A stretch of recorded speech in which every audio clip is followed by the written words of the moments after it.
Bon vendredi soir tout le monde et bienvenue à cet autre épisode de Santé sans censure.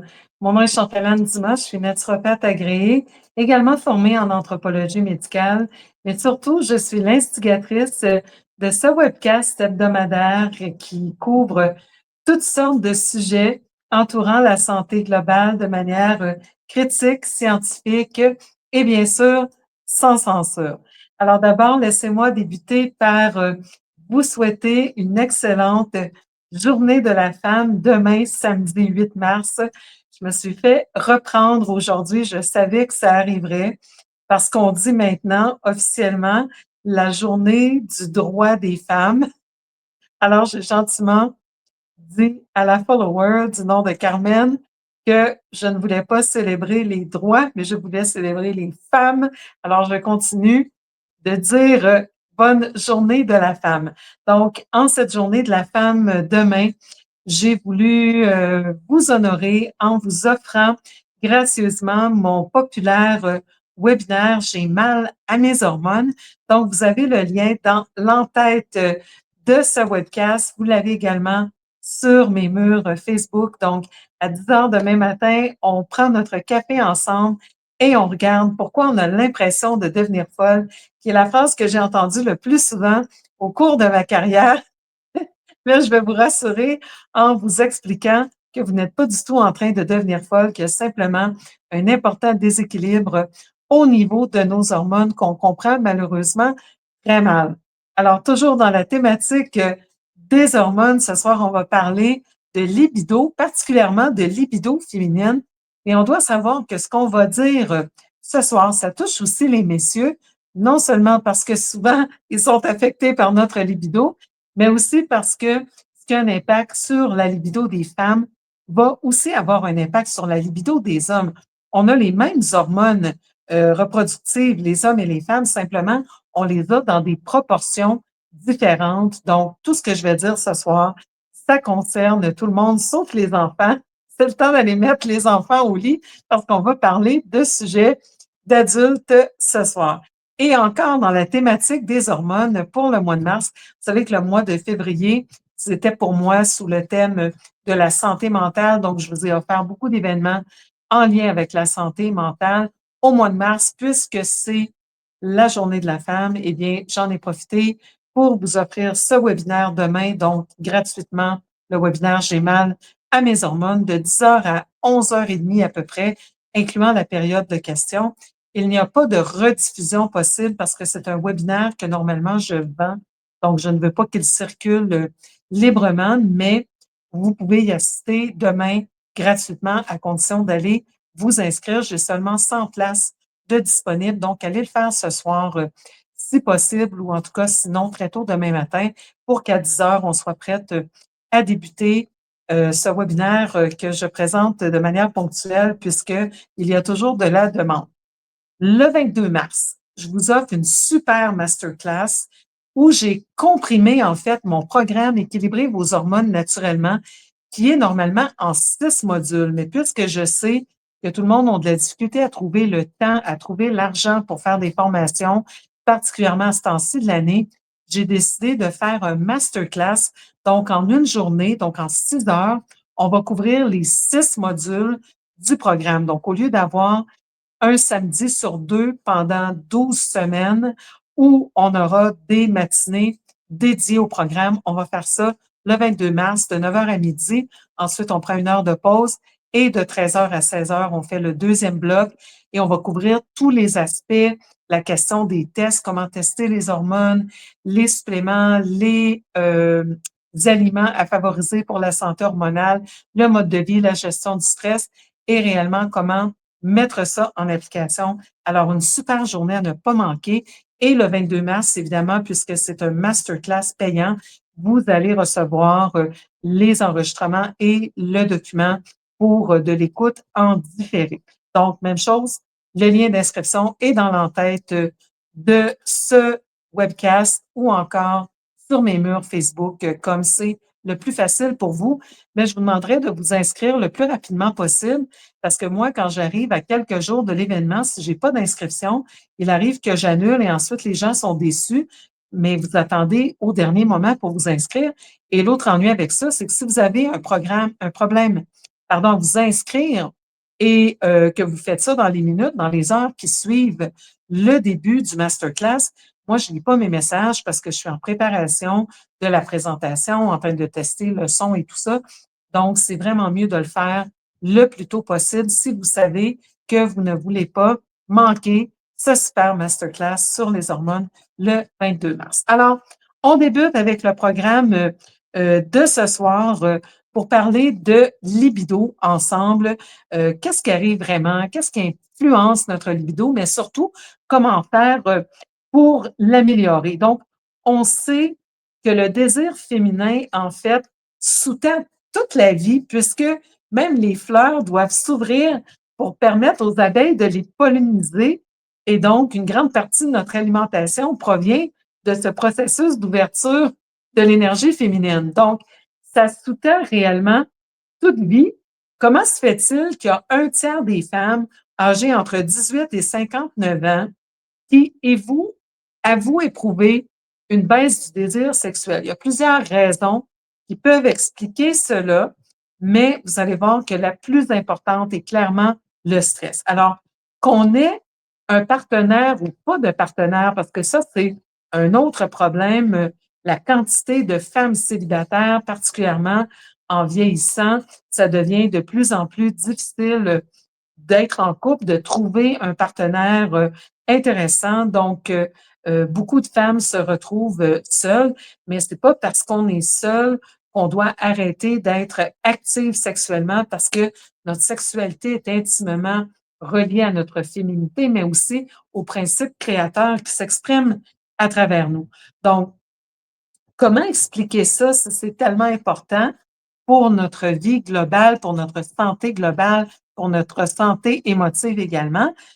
Qu'une femme sur trois, littéralement, se retrouve en panne de désir sexuel, surtout quand on comprend que, dans son essence, la libido est définie comme l'énergie relative à la pulsion sexuelle. Donc, la pulsion sexuelle, en réalité, euh, c'est la pulsion de vie, comprenez-vous? Donc, quand il y a un problème au niveau de cet élan qui nous amène à connecter intimement avec l'autre et à ressentir cette poussée d'énergie créatrice à travers nous, c'est qu'il y a un problème. En fait, notre libido, c'est un baromètre. Ça nous permet d'évaluer notre état général de santé parce que quand il y a un problème au niveau de la libido, ça dénote souvent qu'il y a d'autres problèmes sous-jacents. Donc, ça nous sert de baromètre, mais également, ça nous parle de notre santé relationnelle. Et moi, en naturopathie, je mets beaucoup l'accent là-dessus. Souvent, on vient me voir en me disant, Chantal, qu'est-ce que je peux prendre pour favoriser ma libido? Mais si vous me suivez depuis quelques années, vous comprenez que je suis toujours en train de vous dire, il n'y a pas de pilule magique et il n'y a pas de sauveur.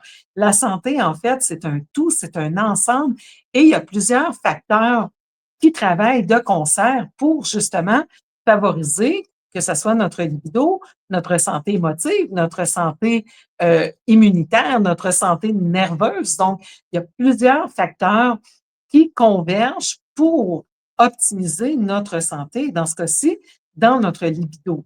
Alors, évidemment, la santé relationnelle ne fait pas exception. Et quand on parle de santé relationnelle, évidemment, on va parler de relation à l'autre, mais on ne peut pas négliger la relation à nous-mêmes parce que je vais vous expliquer tout à l'heure, selon mon expérience, quels sont les facteurs qui occasionnent le plus de stress dans notre vie et vous allez voir l'impact du stress sur notre libido. Donc, la libido est un baromètre qui nous permet d'évaluer notre santé physique de manière globale, mais également qui nous permet d'évaluer notre santé relationnelle, tant par rapport à nous-mêmes que par rapport au partenaire ou à la partenaire. Alors, on vit dans une société hyper sexualisée. Je pense que je vous apprends rien en vous disant ça. Nous, les vieilles féministes qui nous sommes tellement battues pour avoir des droits égaux, des salaires égaux, pour que les femmes ne soient pas obligées de rester à la maison, pour qu'on ait accès à toutes les carrières qu'on avait envie d'avoir accès. Et on se retrouve à avoir des jeunes filles qui ne jurent que par leur popularité sur Instagram, qui veulent être sexées, qui n'ont pas d'aspiration à être intelligentes ou à être des belles personnes. Alors, c'est un petit peu renversant de voir ce niveau d'hypersexualisation de nos jeunes, des femmes en général, et de voir qu'on est dans une société où les modèles de beauté réellement sont complètement surréalistes. Il y a énormément, on le sait, de manipulation de l'image, mais aussi de chirurgies esthétiques. En République dominicaine, c'est incroyable. Je pense qu'on doit venir pas loin après le Brésil pour les champions des chirurgies esthétiques. C'est très répandu. Donc, c'est sûr que comme femme, particulièrement quand notre corps change ou qu'on a des transformations dans notre cycle, par exemple vers la périménopause, la ménopause, c'est très intimidant de se comparer aux autres. Mais ce que je vous dirais, c'est que pour vivre dans un village balnéaire où je vois à la journée longue des femmes en maillot de bain, eh bien, quand on voit les vraies personnes, ça relativise cette question. C'est sûr que si l'image à laquelle on se compare, c'est l'image qu'on a euh, constamment, qui nous est renvoyée par les médias sociaux, par la publicité, par Netflix et compagnie, eh bien, ça va nous donner encore plus cette impression de ne pas être suffisamment ceci ou d'être trop cela parce que ce sont des images complètement irréalistes et ça vient finalement augmenter notre niveau de stress et donc affecter notre libido. Et quand on voit bon, de la pornographie ou quoi que ce soit, c'est toujours l'image de la femme qui est complètement prête et dispose en tout temps, alors qu'on sait que la réalité, c'est pas comme ça. C'est vraiment normal qu'on ait des fluctuations de notre libido en fonction non seulement de notre cycle hormonal, mais de ce qui se passe dans notre vie, de ce qui se passe dans notre couple ou avec notre partenaire. Donc, les fluctuations sont normales. Il y a des journées qu'on est plus fatigué, il y a des journées qu'on est préoccupé par certains facteurs. Il peut y avoir des prises de médicaments également qui vont affecter notre libido et les cycles de transformation de notre vie. Donc, parmi les causes communes de diminution de notre libido, bien, au niveau hormonal, on va penser, entre autres, à la carence en testostérone ou à la diminution du taux de testostérone. Les femmes, on a également de la testostérone, mais dans une proportion moindre, évidemment, que les hommes. Mais quand on arrive vers la périménopause, la ménopause, surtout si on a vécu beaucoup de stress, notre taux de testostérone peut chuter à un point tel que l'aspect désir, compétition, combativité soit fortement affecté et ça va avoir un impact sur notre libido. Mais de manière plus globale, tout déséquilibre hormonal va avoir un impact sur notre libido parce que ce qu'on doit comprendre, c'est que bien qu'il y ait énormément de plaisir associé à la sexualité, dans la majorité des cas, la sexualité, ça sert avant tout pour reproduire l'espèce. Alors, pour être dans un état optimal de reproduction de l'espèce, il faut qu'on soit détendu. D'ailleurs, pour atteindre l'orgasme, il faut qu'on soit dans un état de détente. On ne peut pas atteindre un orgasme si on est crispé, si on est stressé. Les hormones vont aller à l'encontre les unes des autres. Alors, quand on a un stress perçu ou imaginaire, je mentionne toujours perçu ou imaginaire parce que notre cerveau ne fait pas la différence.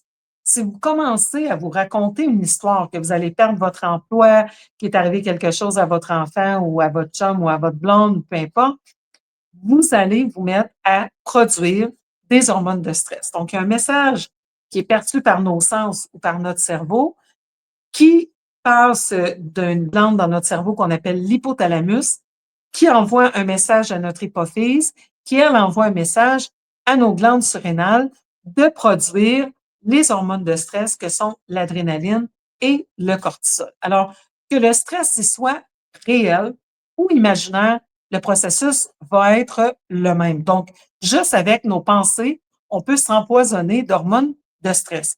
Et je dis s'empoisonner parce que ces hormones, servent fondamentalement à nous sauver la vie. Quand on perçoit un stress et qu'on déclenche une poussée d'adrénaline et de cortisol, c'est normalement parce qu'on avait un mammouth à nos trousses ou un ours noir ou un tigre rayé. C'était pas parce qu'il y avait un mammouth derrière nous dans le trafic ou qu'il y avait un ours noir quand on rentre à notre bureau ou un tigre rayé quand on rentre le soir à la maison et si on n'est pas chanceuse. Le mammouth, le tigre et l'ours, tous ensemble, c'était vraiment des situations dangereuses pour notre survie qui pouvaient arriver une fois dans une année ou 2 fois dans une année. C'était pas comme maintenant où on l'a le matin au réveil dans le trafic, en arrivant au bureau, en rentrant le soir à la maison et j'en ai passé de meilleurs, hein.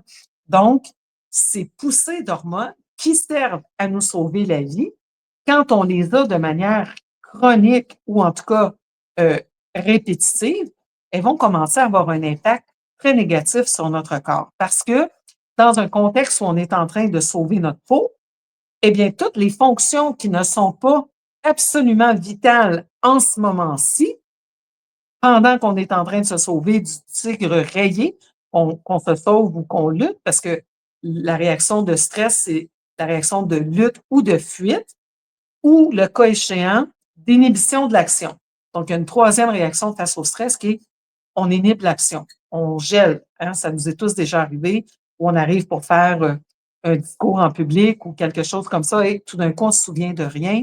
On a comme un sentiment d'être gelé sur le moment de manière instantanée. Donc, la lutte, la fuite ou la réponse de gel, d'inhibition de l'action, ce sont des réponses de survie. Ce ne sont pas des réponses qu'on devrait éprouver sur de longues périodes parce qu'à ce moment-là, toutes les fonctions non essentielles au combat ou à la fuite, comme par exemple notre digestion, comme par exemple le métabolisme osseux, comme par exemple le renouvellement de nos cellules cutanées et notre immunité et notre équilibre hormonal et notre fonction de reproduction, etc., etc.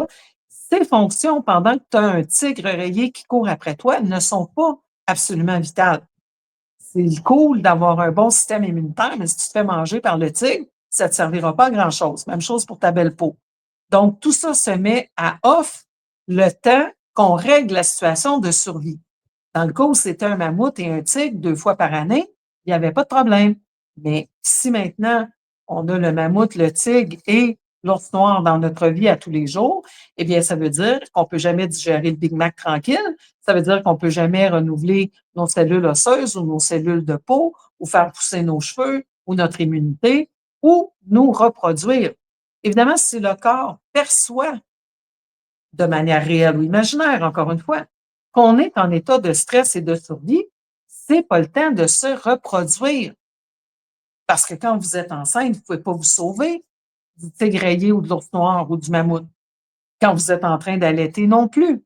Donc, la nature, dans sa grande sagesse, le corps humain, si on perçoit un danger, nous les femmes, on ne peut pas se reproduire. Donc, ça va affecter notre fertilité. Et si on ne peut pas se reproduire, pourquoi on aurait de la libido? Puisque l'acte sexuel, en termes de biologie et de biochimie, ça sert à la reproduction de l'espèce, à la survie de l'espèce. Donc, vous comprenez bien que si vous êtes dans une période de stress, votre libido va être une des premières choses à prendre le bord. Alors que ce soit des stress, par exemple, perte d'emploi, stress économique, vous écoutez les nouvelles, vous êtes fâché contre Trump, vous avez peur de l'avenir, ou le stress avec le conjoint, ou le stress parce que vous commencez à avoir des douleurs physiques, de l'inflammation dans le corps et tout ça, eh bien, c'est pas le temps de se reproduire, donc le désir sexuel va prendre le bord. Alors, la première chose qu'on doit réellement faire pour adresser la question de la libido, c'est de regarder qu'est-ce qui se passe au niveau du stress dans notre vie et le stress sur tous les plans et adresser ces points. On va y revenir. On regarde quels sont les autres facteurs qui peuvent affecter la libido parce que ça se pourrait que, par exemple, tout se passe bien dans ta vie, il n'y a pas de stress particulier, ça va bien avec ton ou ta partenaire, mais la libido ne va pas parce que il y a un fameux déséquilibre hormonal ou parce qu'il y a, par exemple, une prise de médicaments. Un exemple de ça, ce serait les médicaments corticostéroïdes. Si vous prenez de la cortisone par la bouche ou encore en application topique. La cortisone va aller dans votre sang, elle va finir par rentrer dans votre organisme, elle va aller dans votre sang.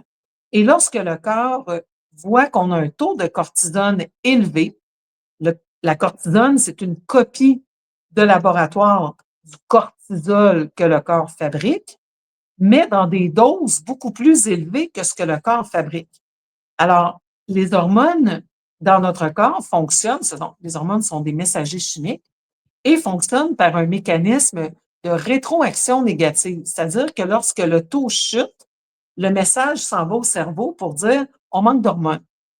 Alors, vous comprenez bien que si vous êtes inondé de cortisone parce que vous en prenez en médicament ou vous en appliquez sur votre peau, le message qui va être envoyé à vos surrénales, c'est de dire qu'on n'a pas besoin de fabriquer la copie naturelle de la cortisone. On n'a pas besoin de fabriquer de cortisol parce qu'il y a déjà plein de molécules de cortisone en circulation.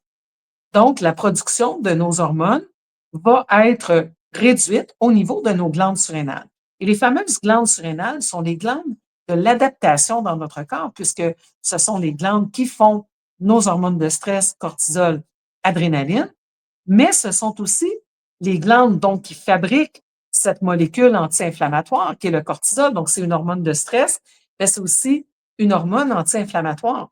Alors, si on vit avec un taux constant d'inflammation dans notre corps, parce que, par exemple, on consomme du gluten, ou on a des métaux lourds, ou on a une dysbiose au niveau de notre microbiote intestinal, qui génère donc de l'inflammation, eh bien, notre surrénal est toujours en train de produire du cortisol pour neutraliser l'inflammation. Les glandes surrénales également sont impliquées dans notre immunité. Les glandes surrénales sont impliquées dans maintenir notre taux de sucre, notre taux de glycémie constant.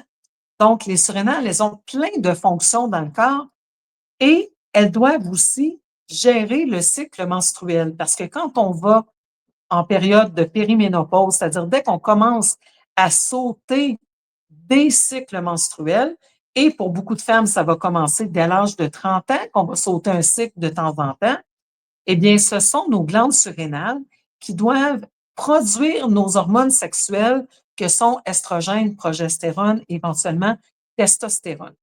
Donc, plus nos surrénales sont sollicitées pour gérer le stress ou pour gérer l'inflammation dans notre corps, moins elles auront une bonne capacité à compenser pour nos hormones qui chutent progressivement. Avant la ménopause, il y a environ 35 de nos hormones qui sont produites par nos glandes surrénales, mais après la ménopause, c'est plus de 50. Donc, si vous arrivez à la ménopause avec des glandes surrénales qui sont déjà flacataires, eh bien, la capacité à gérer vos bouffées de chaleur et votre libido et tout le restant va être affectée.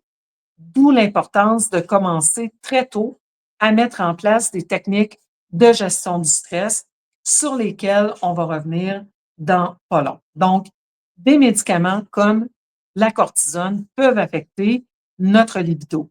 Des médicaments comme, par exemple, les antidépresseurs également.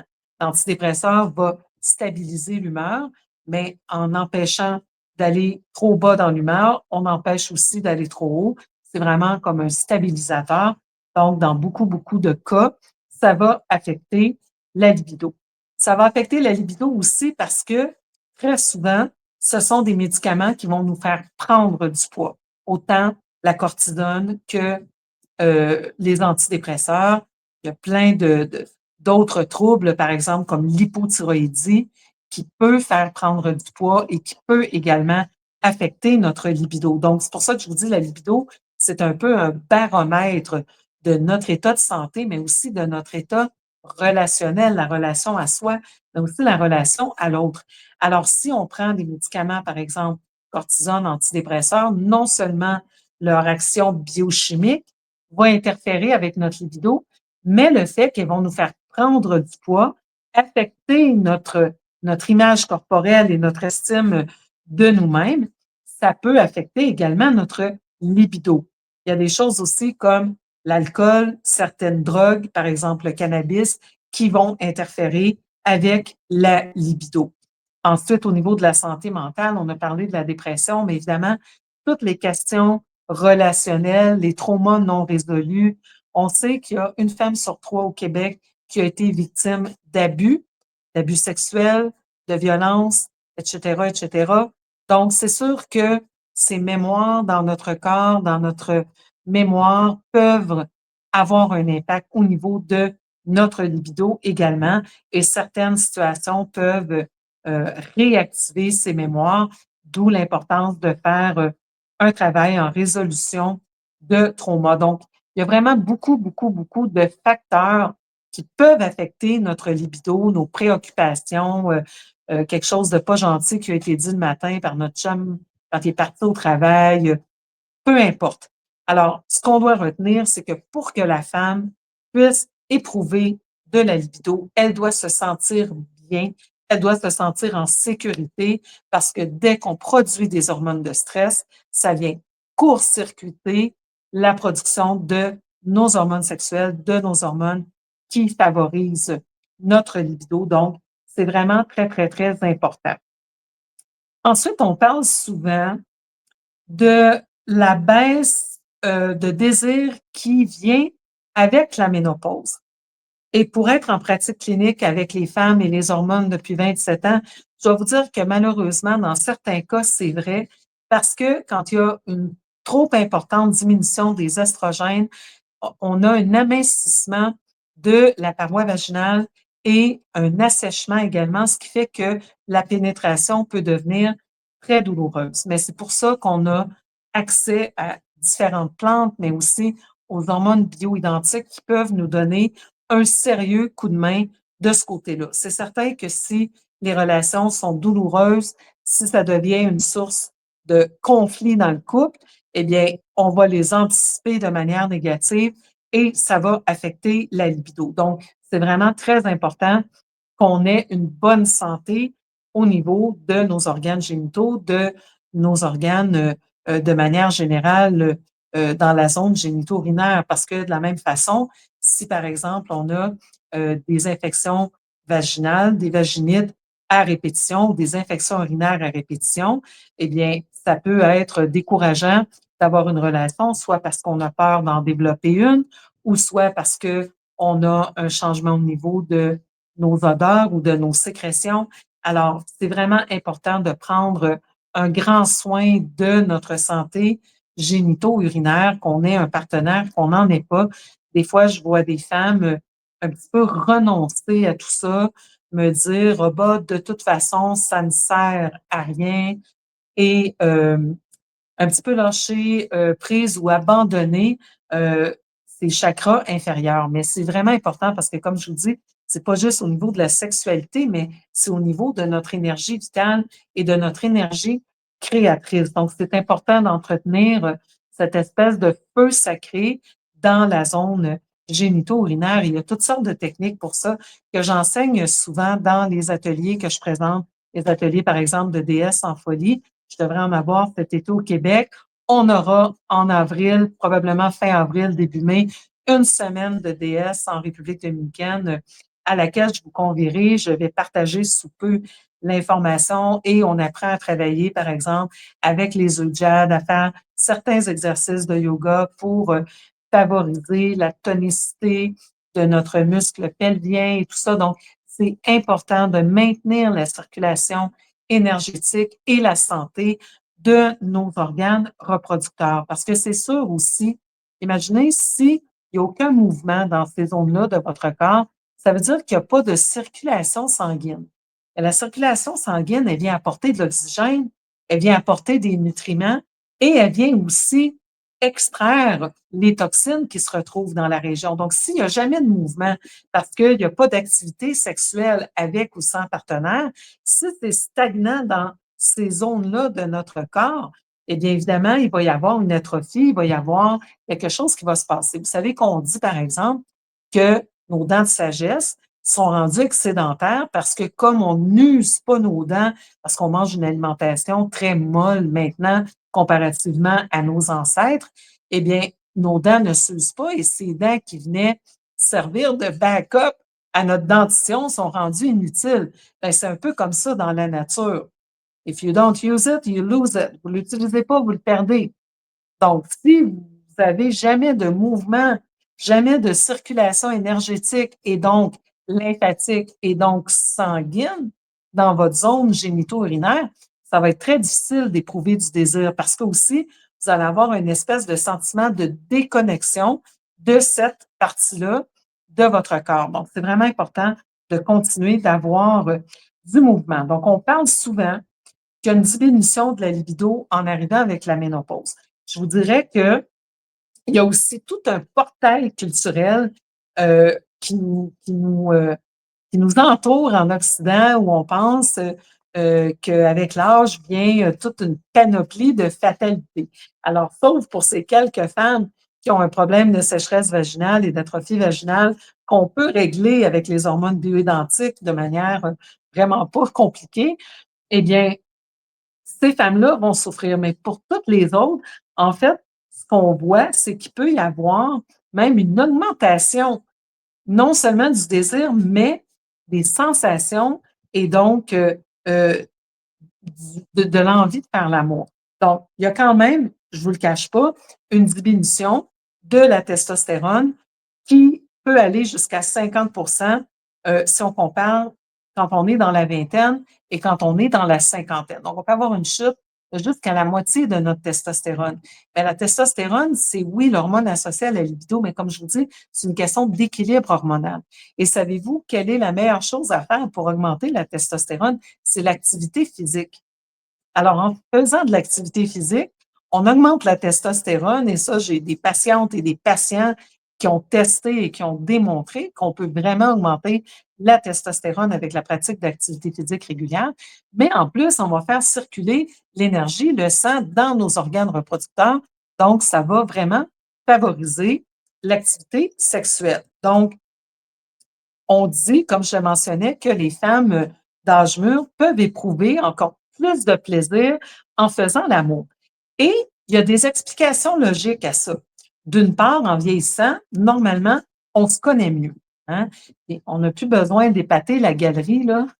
On fait l'amour parce qu'on a envie, quand on l'a décidé, comme on l'a décidé, on a moins peur de s'affirmer et on a eu le temps d'expérimenter. Donc, en général, on se connaît mieux et on a moins peur d'exprimer nos besoins. Alors, déjà, ça va favoriser que ça soit plus agréable de faire l'amour.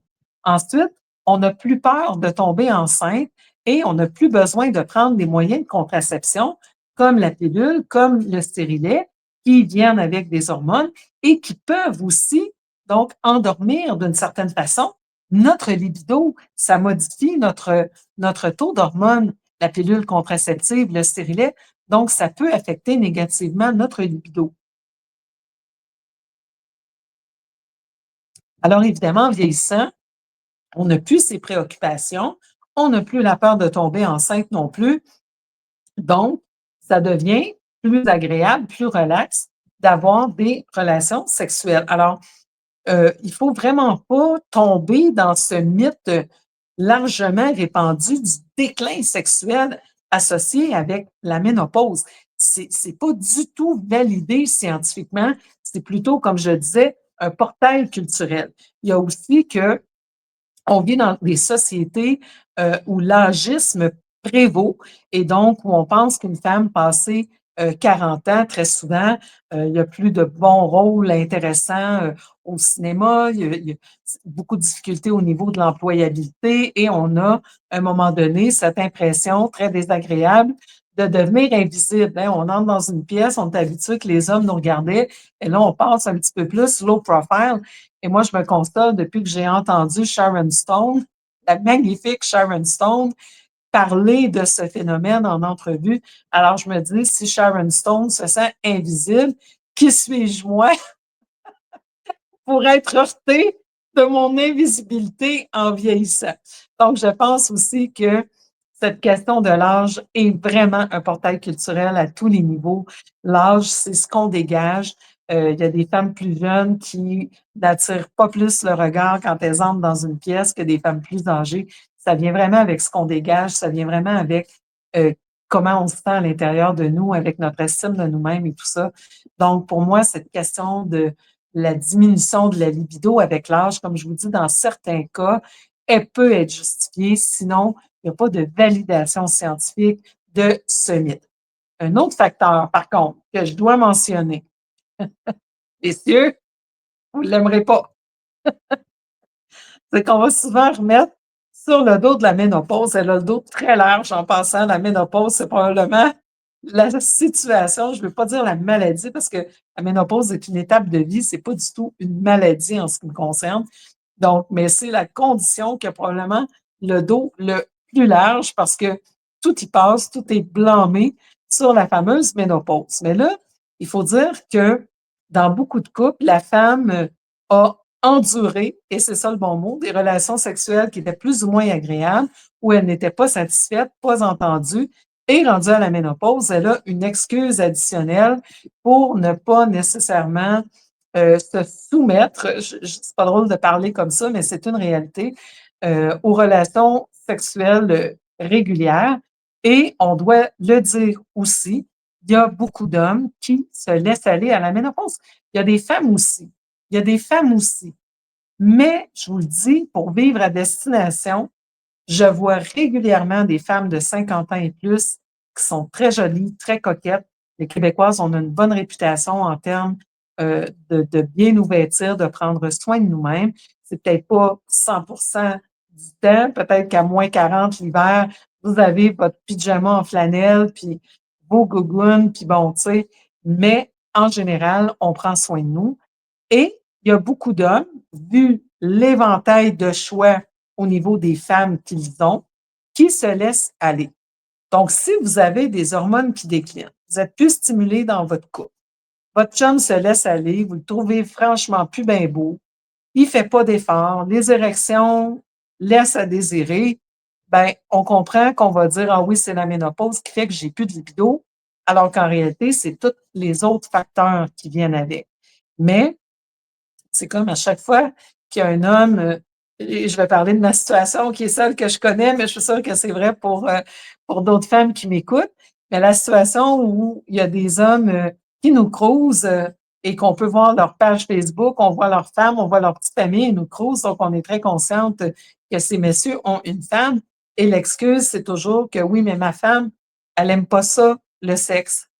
Et ça aussi, la phrase que j'ai entendue le plus souvent dans ma pratique, c'est j'ai l'impression de devenir folle. Ben, j'ai souvent entendu dans ma vie personnelle, ma femme, elle aime pas ça, le sexe. Et ce qui est drôle, c'est qu'en 27 ans de pratique clinique, où je fais des bilans d'une heure et demie avec des femmes, 17 pages de questionnaires et où on parle de thématiques très profondes et personnelles, c'est jamais arrivé qu'une femme me dise, moi, j'aime pas ça, la sexualité.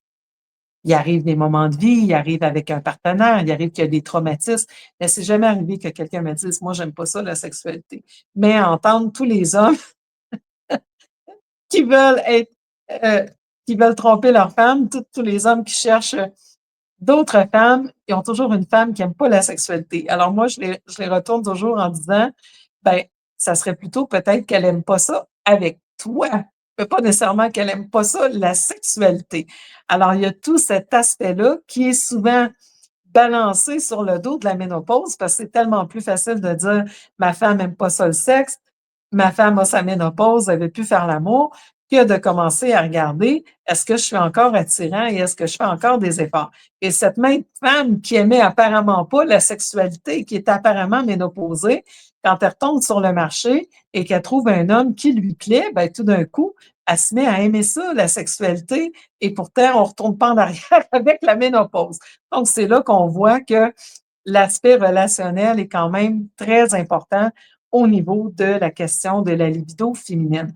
Le côté mental est tellement plus important pour nous les femmes, et ça, je pense que c'est pas une surprise pour les hommes non plus.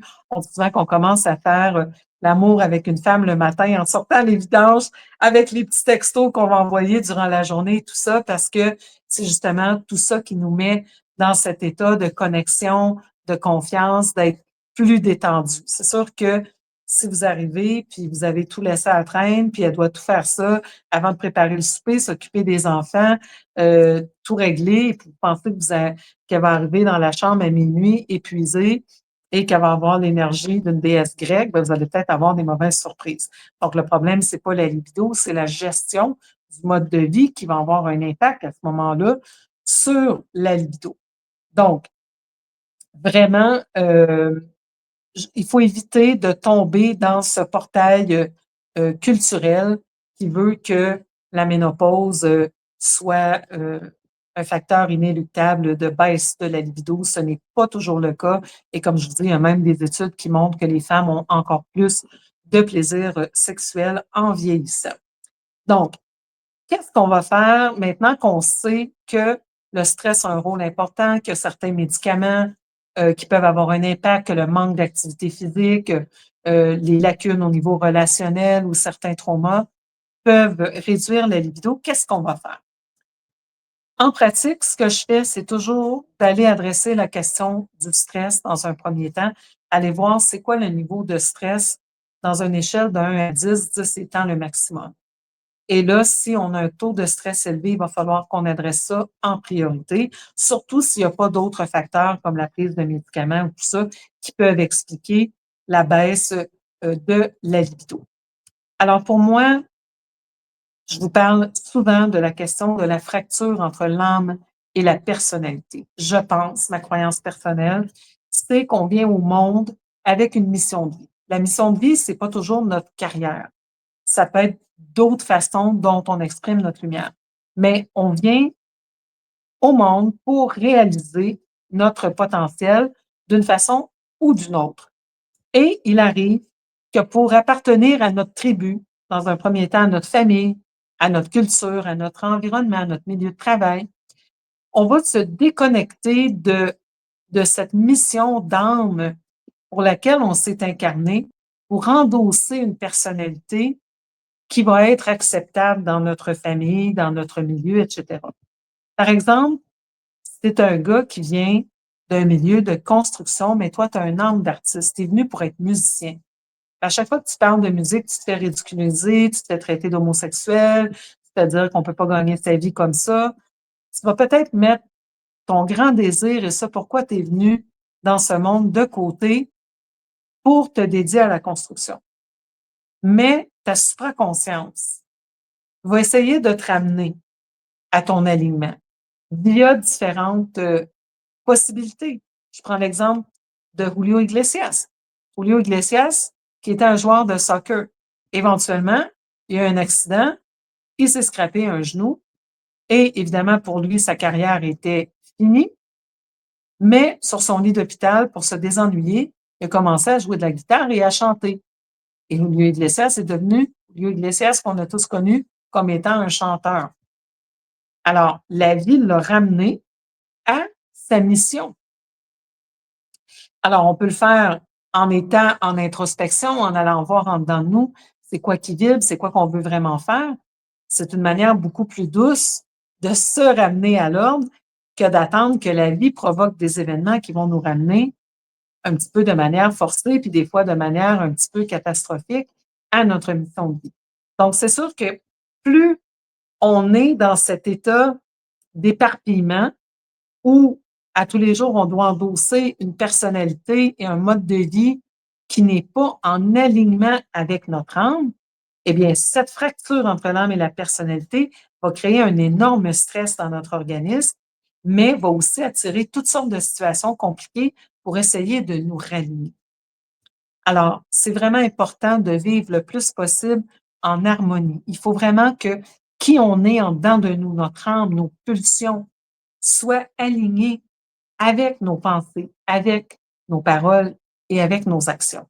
Et plus on est en alignement, plus on réduit l'état de stress.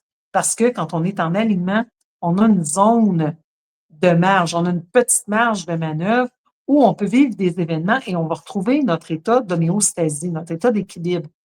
Mais si on est déjà tout éparpillé parce qu'on n'est pas en alignement, eh bien, on ne peut pas être un bon canal pour que l'énergie circule à travers de nous et ça va avoir un impact sur notre force vitale, sur notre libido, hein, et sur notre état de santé général. Plus la fracture entre l'âme et la personnalité est grande, plus il y a de l'espace pour que la maladie s'installe et vienne nous dire son message. Donc, il faut vraiment faire un effort conscient à travers la méditation, à travers la thérapie, à travers simplement l'accueil et l'écoute de cette petite voix à l'intérieur pour nous ramener dans cet état de cohérence. C'est la première chose pour commencer à adresser le stress chronique dont on peut faire l'objet. La deuxième chose, c'est la question des limites. Et ça, je vous le cache pas, c'est un défi de vie dans mon cas. C'est quelque chose qui me suit depuis longtemps parce que j'ai d'un côté la peur de l'abandon et donc de l'autre côté de la difficulté à mettre mes limites pour pas me faire abandonner. Parce que quand on pose des limites, souvent les gens n'aiment pas ça et les gens vont réagir en nous abandonnant, en nous critiquant, en n'étant pas gentils, etc. Donc, imaginez quand on est quelqu'un de connu sur les médias sociaux et qu'on travaille en interaction avec le public, le nombre d'opportunités de faire empiéter sur nos limites et de se faire rejeter qu'on expérimente. Alors, c'est vraiment un défi de vie pour moi, mais je sais que c'est difficile pour beaucoup de personnes, la question des limites. Alors, les limites, ça peut être autant, par exemple, de dépasser nos limites en termes de capacité physique. On est resté debout plus tard qu'on était capable. On a passé du temps sans manger pour rester à finir un travail ou on a passé trop de temps au gym ou peu importe. On a dépassé nos limites physiques. Mais souvent, nos limites, c'est aussi au niveau relationnel. On a permis des situations qu'on aurait peut-être dû ne pas permettre ou en tout cas ne pas les laisser aller aussi longtemps. On a dit oui quand en réalité, on avait envie de dire non. Et quand on dit oui à l'autre, alors qu'on a l'intention ou l'envie de dire non, on se dit non à soi. Et ça va aussi avoir un impact au niveau de notre état d'énergie, de notre état de santé et de notre santé mentale. Il y a des gens qui vivent tout le temps comme ça, hein? Des personnes qui disent toujours oui, qui sont toujours présentes pour tout le monde, mais qui s'oublient complètement, qui oublient de manger, qui oublient de prendre soin de leurs propres besoins. Si elles ont de l'argent, ça va être pour leurs enfants, ça sera jamais pour se payer une petite gâterie, pour prendre soin d'elles, pour envoyer le message à l'univers que je vaux cela, je me valorise. Donc, la question des limites aussi va générer du stress. Tu as dit oui pour rester au travail alors que tu savais que tu devais rentrer pour aller chercher ton enfant pour aller à la partie de soccer. Eh bien, tu vas être pris dans le trafic et maintenant tu vas stresser, tu vas sacrer. Alors, tu t'es généré du stress parce que tu n'as pas su mettre une limite. Tu as accepté que tes enfants reviennent vivre à la maison parce que le coût des logements est cher, ça va les aider, ça va t'aider, mais ils n'ont pas le même horaire de vie que toi. Ils veulent avoir des amis à la maison tout le temps. Ça rentre à 11 heures le soir, ça se prépare à manger, etc., etc. Donc, tu n'as pas respecté tes besoins, tu n'as pas respecté tes limites et maintenant, ça génère un stress. Tu as dit oui, en dedans de toi, ça disait non et maintenant, tu t'es dit non à toi et tu es pris avec le stress. Donc, si tu arrives à remettre des limites en étant plus transparente par rapport à tes oui, à tes non, en respectant mieux tes limites de corps, tes limites physiques, c'est réel que si en vieillissant, tu ne prends pas soin de ta santé, tu vas avoir un déclin de tes capacités. Tu vas avoir moins d'énergie. Tu pourras travailler peut-être moins d'heures dans ta journée. Ou tu vas laver tes murs, tes plafonds, tu vas avoir mal aux muscles pendant 2, 3 jours. Donc, il faut prendre soin de notre vaisseau physique pour être en forme en vieillissant. Sinon, il va y avoir des conséquences. Alors, la question de nos limites est très importante pour nous aider à réduire notre niveau de stress. Et troisièmement, la question de la respiration. Quand je parle de respiration, les gens sont toujours comme ouais, ouais. Parce que, encore une fois, on veut la pilule magique. On ne veut pas avoir besoin de faire certains exercices et on veut quelque chose de spécial. La nouvelle technologie. La respiration, c'est trop simple. La respiration, c'est la première chose qu'on fait lorsqu'on vient au monde. On prend un inspire. C'est comme ça qu'on regarde si le bébé va bien. Et quelle est la dernière chose qu'on fait quand on quitte cette terre? On relâche un grand expire.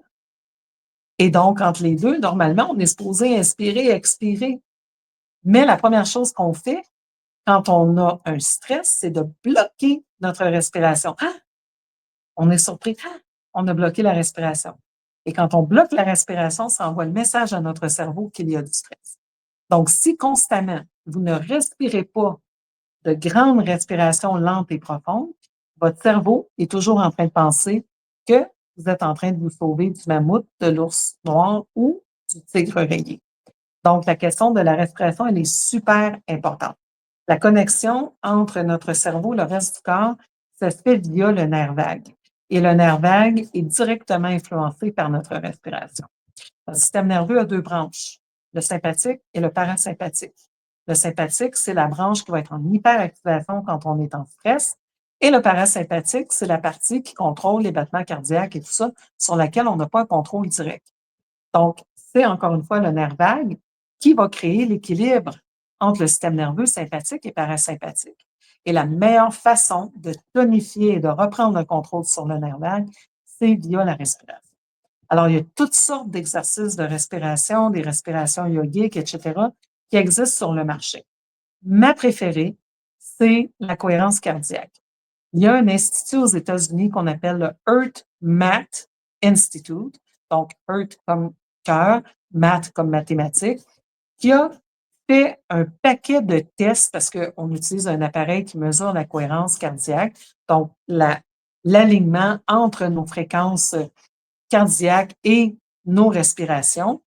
Et donc, plus on est en cohérence, plus on est capable d'avoir une variabilité quand il arrive des événements, plus on est en bonne santé.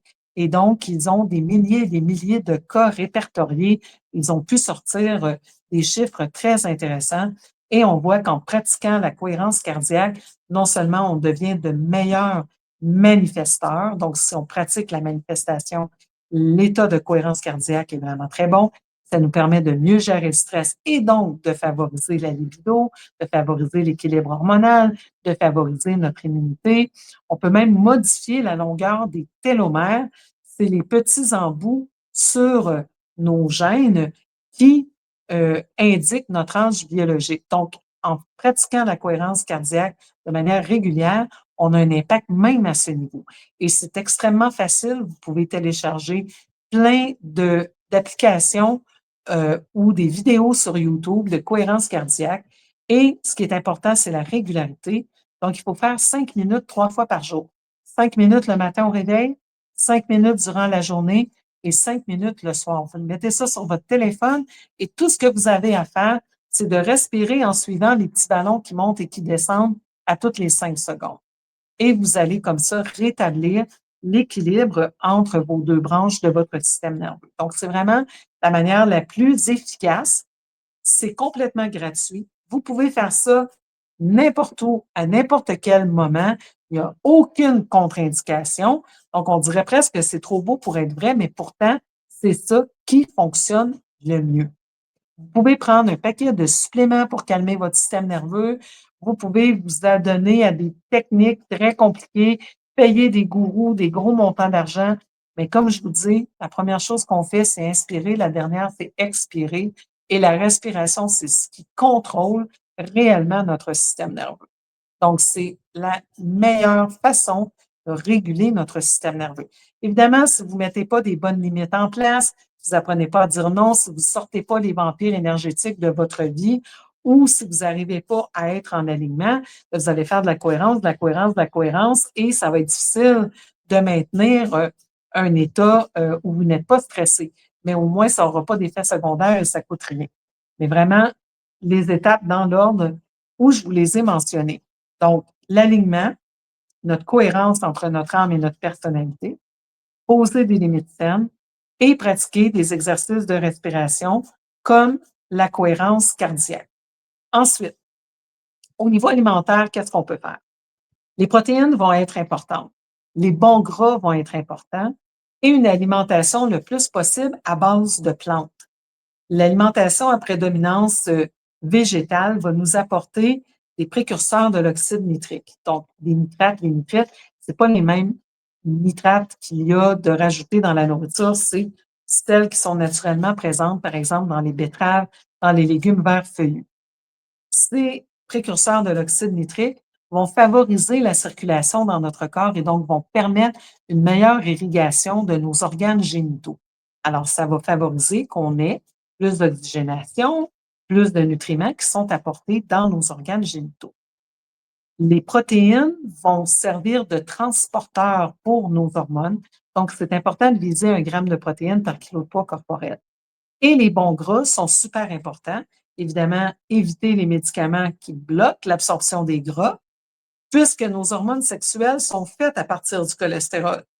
Donc, si vous prenez des médicaments comme des anticholestérolémiants, hein, Lipitor et compagnie, ou encore, plus récemment, l'Ozempic, tous les médicaments qui vont vous empêcher d'absorber les bons gras vont vous empêcher d'atteindre l'équilibre hormonal. Ça a plein d'autres conséquences épouvantables. Mais on parle aujourd'hui de libido, ça va avoir un impact. Parce que nos hormones, estrogène, progestérone, testostérone, sont faites à partir du cholestérol.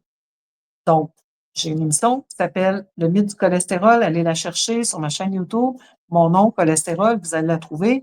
Allez écouter si vous ne savez pas la vérité au sujet du cholestérol. Donc, on veut avoir des bons gras.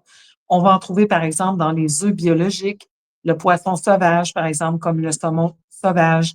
Et on va retrouver des oméga-3 qui vont nous aider à fabriquer également non seulement des hormones, mais une bonne qualité de lubrification. Les oméga-3, ils ont aussi un impact sur notre taux de dopamine. La dopamine, c'est un neurotransmetteur qui nous aide au niveau de l'attention, mais de la motivation aussi. Donc, le désir sexuel est motivé en partie par la testostérone, mais aussi, jusqu'à un certain point, par la dopamine. Dans les bons gras, les noix, les graines et les avocats vont aussi favoriser l'apport de précurseurs qui vont permettre une meilleure lubrification. La graine de lin, particulièrement, va nous fournir des phytoestrogènes, donc des molécules de plantes qui vont agir un peu comme les estrogènes dans le corps, qui vont aider à réduire les bouffées de chaleur. Et non, il n'y a pas de lien avec le cancer du sein. J'ai fait un live aussi là-dessus, allez chercher sur ma chaîne YouTube. Donc, les graines de lin sont particulièrement intéressantes. Si vous calmez les bouffées de chaleur, ça va favoriser aussi la libido. Au niveau de l'activité physique, je vous ai dit que c'était important, même aussi pour s'occuper de tous les symptômes associés à la ménopause, dont la baisse de libido. Il y a une étude qui a été publiée en 2008 dans le Journal of Sexual Medicine qui a révélé que l'activité physique de haute intensité de courte durée, on parle de 20 minutes avec une cible de battement cardiaque qui atteint les 70 de votre VO2 max, augmente la réponse physiologique à l'excitation de manière significative chez les femmes. Donc, la pratique de l'activité physique, ça augmente aussi la testostérone, comme on l'a vu, et c'est vrai aussi chez les hommes. Au niveau des suppléments nutritionnels, j'irais particulièrement pour des plantes qu'on dit adaptogènes, c'est-à-dire qui vont aider nos glandes surrénales. Je pense par exemple à l'ashwagandha, le maca, le ginseng, la réglisse, le basilic sacré, le bacopa. Il y a vraiment plusieurs options au niveau des adaptogènes. Dans certains cas, il y a des interactions avec certains médicaments, donc c'est quand même à vérifier si vous êtes médicamenté, lesquels vous pouvez prendre. Parmi mes préférés, ce serait certainement le maca, qui est une plante légume qui nous provient des Andes. Les Incas l'ont aussi beaucoup utilisé pour les propriétés médicinales, donc pour l'énergie sexuelle, la clarté mentale. Euh, Dans les études cliniques, on voit que le maca contient du zinc, de l'iode, des acides gras essentiels et ça aide à équilibrer les hormones et à améliorer l'humeur des femmes. Donc, dans les études, on voit que ça a eu un impact positif sur les bouffées de chaleur, les sueurs nocturnes, les troubles du sommeil et la dépression, tous des facteurs évidemment qui peuvent affecter négativement la libido. Euh, une autre étude aussi qui a démontré son impact sur la libido qui validait l'utilisation traditionnelle du maca. Même chose avec l'ashwagandha, c'est une autre plante adaptogène, donc qui supporte nos glandes surrénales, qui nous provient cette fois-ci de la tradition ayurvédique de l'Inde. Alors, elle favorise la vitalité sexuelle, la circulation sanguine, elle aide à calmer le stress. On a vu dans une étude qu'elle augmente le désir sexuel à l'intérieur de 3 jours. Une autre étude chez 51 femmes ménopausées a démontré l'impact au niveau des bouffées de chaleur, des changements d'humeur, d'anxiété. Si on prend des plantes comme le maca et l'ashwagandha, c'est important d'aller vers des extraits standardisés, donc où on connaît exactement la quantité de principes actifs. Si vous voulez le prendre en peinture mère, en tisane, c'est des doses très légères qui peuvent aider un peu, mais ce n'est pas réellement des doses thérapeutiques. Encore là, comme je vous dis, c'est important de valider au niveau des interactions médicamenteuses mon Santé sans censure ne vise pas à diagnostiquer ou traiter aucune maladie. On est là pour des fins d'information et de divertissement. Donc, vous devez consulter une naturopathe compétente en ligne qui habite en République dominicaine pour vérifier vos interactions. Évidemment, je blague, vous pouvez vérifier avec les naturopathes qui travaillent dans les grandes surfaces. Le ginkgo biloba qui pourrait être intéressant aussi au niveau de la circulation sanguine. Il y a les extraits glandulaires qui peuvent aider pour supporter les surrénales, donc l'extrait de glandes surrénales. Le collagène avec acide hyaluronique pour la question de l'amincissement de la paroi vaginale et l'acide hyaluronique aide au niveau de la lubrification. Donc, ça peut être intéressant, favoriser un collagène marin qui est beaucoup plus biodisponible. Et il y a carrément des suppléments d'oxyde nitrique. Moi, je vous recommande de les prendre via vos jus verts, par exemple, en rajoutant des betteraves. Vous allez avoir une belle dose d'oxyde nitrique, mais ça existe en supplément également pour favoriser donc la circulation. Donc, en conclusion, il faut absolument éviter d'avoir un narratif défaitiste, fataliste par rapport au fait de vieillir en disant que la diminution de la libido, c'est un facteur inexorable qui vient avec la ménopause et le vieillissement, c'est pas du tout vrai. C'est sûr qu'il peut y avoir des périodes de déséquilibre hormonal comme en postpartum, comme euh, des variations importantes de notre cycle menstruel qui ont un impact sur notre libido. Mais tout ça, il y a des solutions. C'est de ça dont je vous parle dans le Super Masterclass du 22 mars où on va regarder tout ce qui entoure les hormones. Je vais vous partager les solutions. Vous allez avoir l'enregistrement, le document. Vous allez pouvoir me poser vos questions en direct. Donc, c'est vraiment la journée pour les hormones le 22 mars et il y a tout plein de solutions. Évidemment, en consultation avec moi, on peut apporter la question des hormones bioidentiques, des tests et tout ça. Et il n'y a pas de raison d'avoir une libido qui est souffrante ou des hormones qui sont en déséquilibre en 2025 avec toutes les possibilités qu'on a, c'est d'être masochiste que de persévérer dans un déséquilibre hormonal. Le problème, comme je le dis souvent, c'est que du côté médical conventionnel, on teste les hormones avec un test sanguin qui est complètement inefficace et une aberration puisque les hormones sont des substances liposolubles et on les teste dans un milieu aqueux qui est le sang. Donc, on ne voit que même pas 2 des oestrogènes au niveau sanguin. Donc, on ne peut pas évaluer l'équilibre hormonal avec une prise de sang. Et donc, les médecins conventionnels, en général, ne vont pas prescrire de tests salivaires ou de tests urinaires pour aller évaluer les hormones de d'autres façons, comme on le fait en médecine fonctionnelle, en naturopathie. Alors, ça donne ce que ça donne et très souvent, les femmes se font balancer une dose d'hormones qui convient à tout le monde et qui n'est pas adaptée à leurs besoins sans trop savoir quelle hormone devrait être ajustée, etc. Et ce qu'on va dire, si les hormones sont encore dans la normale, entre guillemets, par rapport au test sanguin qui ne vaut rien, on va dire tout est normal et on renvoie la femme chez elle avec une prescription d'antidépresseurs. Alors, elle a le sentiment de ne pas être comprise. Elle a maintenant un antidépresseur qui joue contre sa libido. Et après, on dit ben, qu'on a un problème de libido en vieillissant, alors qu'en fait, on a un problème de compréhension de nos hormones. Les hormones ne sont pas une calamité, je ne me lasserai jamais de vous le dire. Les hormones sont nos meilleurs alliés. Le problème, c'est qu'il faut apprendre à parler leur langage. On nous a appris à les faire taire avec toutes sortes de médicaments pour enrichir Big Pharma. On ne nous a pas appris à être les experts de notre corps, à décoder le message de nos hormones et à en faire nos principales alliés. Et c'est ma mission de vie. Donc, c'est ce que je fais avec vous avec plaisir, que je ferai demain matin à 10 heures gratuitement dans le cadre du webinaire J'ai mal à mes hormones. Et si vous en voulez encore plus, venez vous inscrire au Super Masterclass du 22 mars sur l'équilibre hormonal au naturel. Alors, on a passé notre heure. Je vais venir voir, je vais venir prendre des questions s'il y en a. Il y a quand même passablement de commentaires. Je vais laisser faire les bonsoirs. Nathalie qui nous dit: Oh, que j'ai vécu tellement de stress, je comprends mieux ma hausse de poids. Absolument.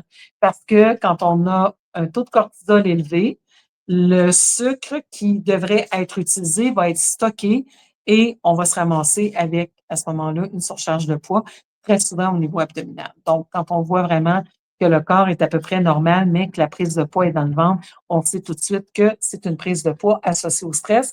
Le stress va aussi affecter la glande thyroïde négativement. Chantal qui me dit: «Tu as un super bronzage». Merci Chantal, dimanche, dernier, j'ai passé la journée, tu te rappelles, on était allés où la grande déesse, à une plage qui s'appelle Moronne et je me suis fait bronzer toute la journée dimanche, mais aussi je dois vous dire que la lumière, crée une impression de bronzage encore plus que, ce que je suis réellement bronzée. Alors Guylaine dit: «Allô, allô Guylaine, Argentine, bonsoir Chantal-Anne, beau bronzage». Je merci. Je pense que c'est aussi la ma robe qui est orangée qui contribue à l'illusion d'optique. Alors Rachel, bonsoir Chantal-Anne et au groupe. Oui, je vais en prendre note. Bon, c'est tous des beaux bonsoirs. Oui, je te comprends, la peur de l'abandon et le rejet aussi, Lynn. Ouais, hein? Je suis pas, j'ai pas l'exclusivité de ça. Daniel qui nous dit: «Le corail est vraiment ta couleur». Merci. Ben, c'est drôle parce que moi, j'ai exploré toutes sortes de choses dans ma vie. Je suis une fille curieuse qui a toujours eu besoin de réponses et qui a toujours ressenti des choses que les autres comprenaient pas. Alors, j'ai essayé plein d'affaires et j'ai fait, entre autres, un cheminement yogique pendant plusieurs années avant que le yoga soit à la mode. Et des gens qui étaient mes mentors m'avaient donné un mini swami.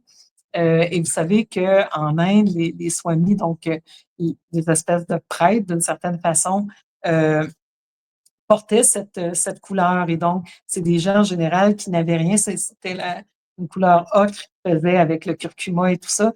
Et des gens qui se promènent seulement avec leur gamelle, avec leur peau dans leur bol, c'est-à-dire dans le cou.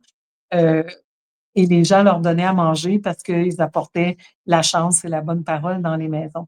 Et donc, on m'avait fait cadeau d'un swami avec cette couleur-là, avec des livres, parce qu'on disait que j'étais la swami studieuse. Et donc, je sais pas, j'ai toujours eu une connexion au corail. Je pense qu'il y a ça. Et à une couleur, une espèce de fuchsia aussi que je porte souvent. Et les gens qui perçoivent les auras m'ont souvent dit que mon aura est de cette couleur un peu mauve fuchsia. Donc, je pense que oui, c'est mes éléments. En tout cas, moi, je me sens très vitale quand je porte ce genre de couleur. Donc, on revient aux choses importantes. On laisse faire l'esthétique. Euh, Katia, tu es resplendissante. Bonne journée de la femme à toi aussi. Quelle différence tu fais dans la vie des gens. Merci, précieuse Chantalane. Ben, merci, Katia. Merci. Ça me touche. Puis, j'ai besoin de me le faire rappeler. Puis là, vous allez dire, bon, c'est une question d'ego. Non, c'est pas une question d'ego. Ben, peut-être un peu. Je suis pas meilleure que les autres. Moi aussi, j'ai un ego. Mais c'est plus que ces temps-ci, c'est très difficile de faire ce que je fais. Ben, les gens n'ont pas de moyens financiers, puis la naturopathie, ça reste un luxe, puis faire des cours aussi. Donc, évidemment, ce qui se passe au Québec, ça affecte directement mes revenus. J'ai une grosse chute dans mes consultations, dans ma vente de cours, mais les besoins sont là quand même, ce qui fait que je suis bombardée de messages. J'en ai parlé à plusieurs reprises, puis je ne vais pas vous emmerder avec ça ce soir, mais juste pour vous dire la réalité, c'est que les besoins des gens sont là. Les gens ne vont pas bien en ce moment. C'est sûr que c'est l'hiver, c'est un hiver qui est dur au Québec.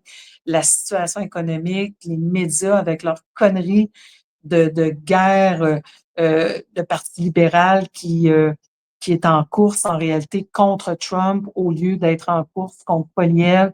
Et donc, c'est une situation extrêmement anxiogène pour les gens. Donc, la santé mentale va pas bien, ce qui veut dire que la libido puis les hormones ne vont pas bien non plus, que l'immunité ne va pas bien, il n'y a rien qui va bien.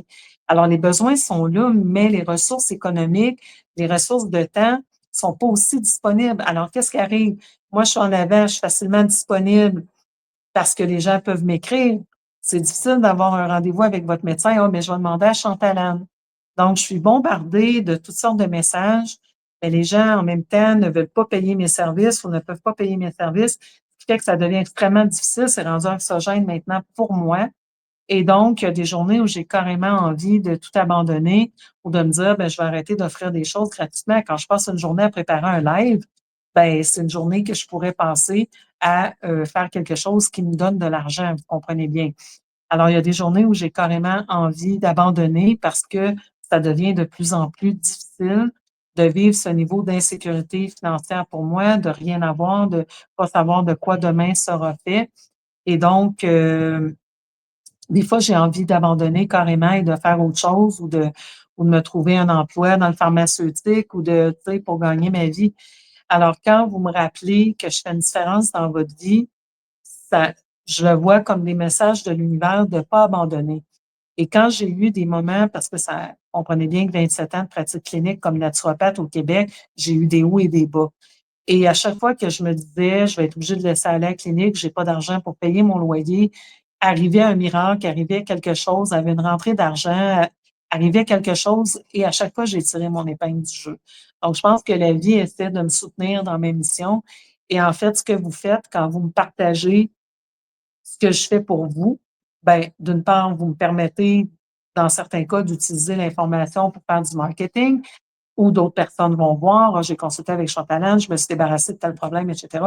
Donc, ça m'aide à gagner ma vie, mais c'est surtout que ça m'aide psychologiquement à dire, lâche pas, tu fais une différence et il y aura des meilleurs jours dans l'avenir.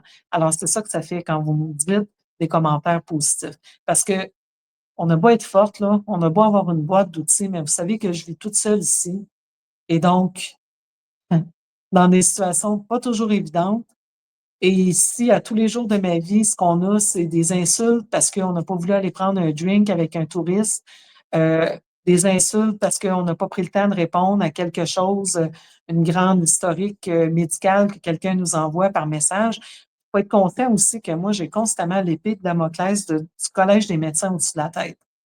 Et en plus de ça, de Revenu Québec, de ci, de ça, parce que je vis entre deux pays, donc, il faut que je fasse extrêmement attention à ce que j'écris, à ce que je dis et surtout, je ne veux pas faire d'erreur. La seule chose qui m'a sauvée jusqu'à maintenant, c'est que j'ai jamais commis d'erreur. Malgré toute la pression, malgré tout le stress qu'on m'a mis, je n'ai pas commis d'erreur.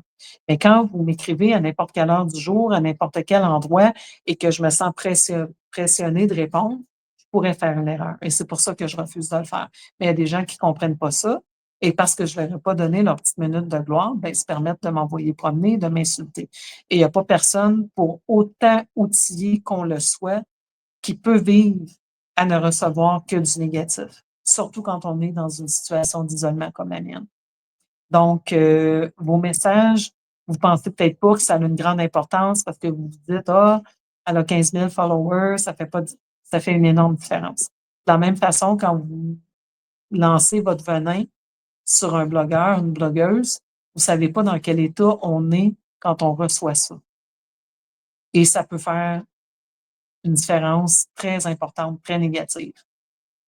Mais de l'autre côté aussi, il y a des journées où on vit du découragement et parce qu'on reçoit un petit témoignage, ça nous donne le petit oomph, le petit starter qu'on a besoin pour redémarrer cette journée-là. Puis peut-être que demain, ben, il va y avoir une rentrée d'argent, il va y avoir quelque chose qui va faire qu'on va continuer.